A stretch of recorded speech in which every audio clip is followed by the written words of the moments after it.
All right, folks, John Rush here today. My son Richard Rush behind the camera. We're going to do a review of the 2017 Volkswagen Passat. This happens to be the 1.8 liter version. They also make this in a V6 version that adds 100 horsepower. So some of you out there that think, well, maybe the 1.8 turbo isn't quite enough horsepower, the V6 option adds extra horsepower to the vehicle. Again, 100 horsepower extra.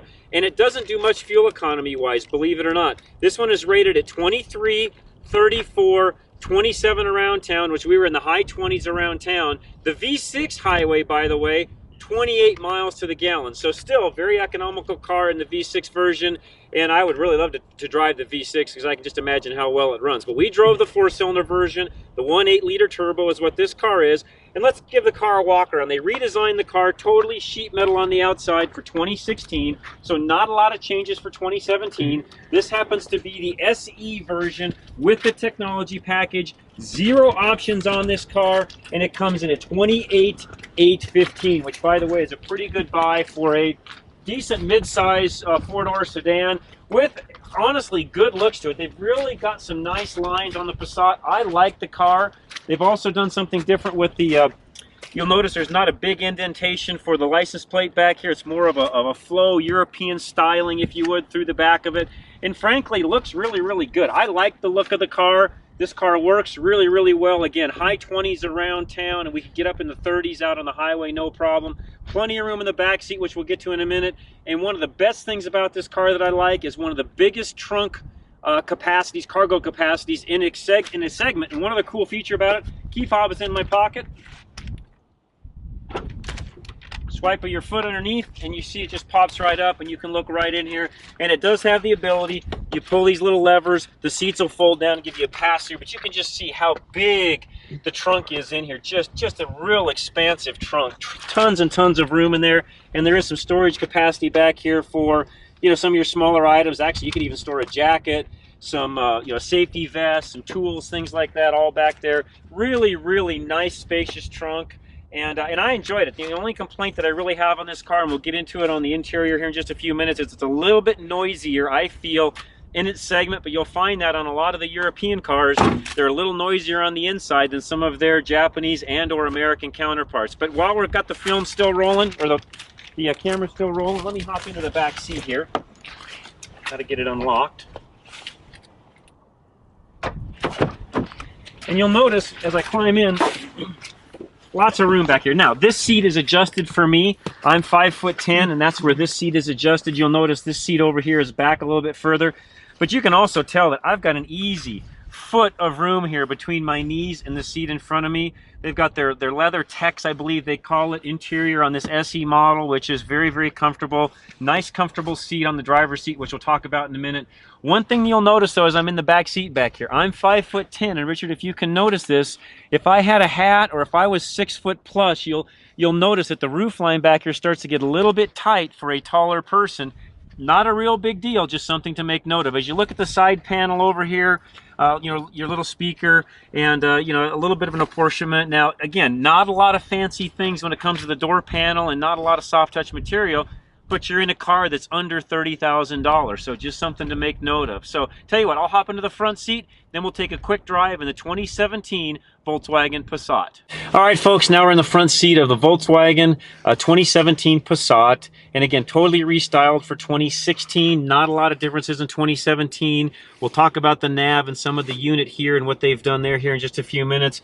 As far as the rest of the interior goes, again, it's pretty standard. There's a nice little compartment over here to my left, right above my knee, where you've got a storage compartment.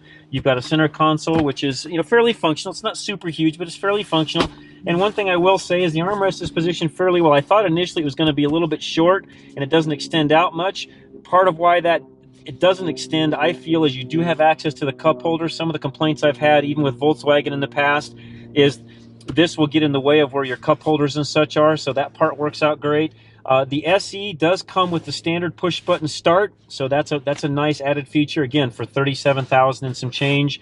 Little cubby hole here with your phone, by the way, and I can show you this. Your phone, I've got an iPhone 7, the big one, and it does fit down inside of there, and there's a USB port that you can charge with and your audio in port if you so desire to use it as such. Dual climate control, heated front seats, And we just had a really big snowstorm here in Colorado. We got around 10 inches of snow in some places, and it was below zero for a couple of days. And I will tell you, driving this car, I'll get into this in the driving portion in a minute, but driving this car, it worked phenomenal, works great in the snow, and you can see just from the video today that we're in the snow as we speak, standing on some ice actually, and the car really, really works well. So, the rest of the controls inside, pretty standard. Let's put Richard in the back seat. I'll talk about some of what's in the nav unit, and we'll go take a drive in the 2017 Volkswagen Passat. All right, folks, now in the driving portion, 2017 Passat, one thing I want to mention too that Richard made sure that I mentioned because I forgot, heated rear seats also. So where Richard's sitting as we speak, heated rear seats. And as you look at, again, the better look of the frontal view here, everything's right where it needs to be. I will say that very much within reach. They've got a nice style to the inside. And again, Volkswagen and Audi are together, so it sort of has even kind of an Audi look to the inside of it. I think they've done a good job on it. I have always liked the Passat, by the way. Nice, big, roomy car for the money. I think it's a really good value. This car also comes with lane departure warning, blind spot monitoring, and what they call park assist, which is when you get into reverse, it'll actually use the radar for the rear and also the front.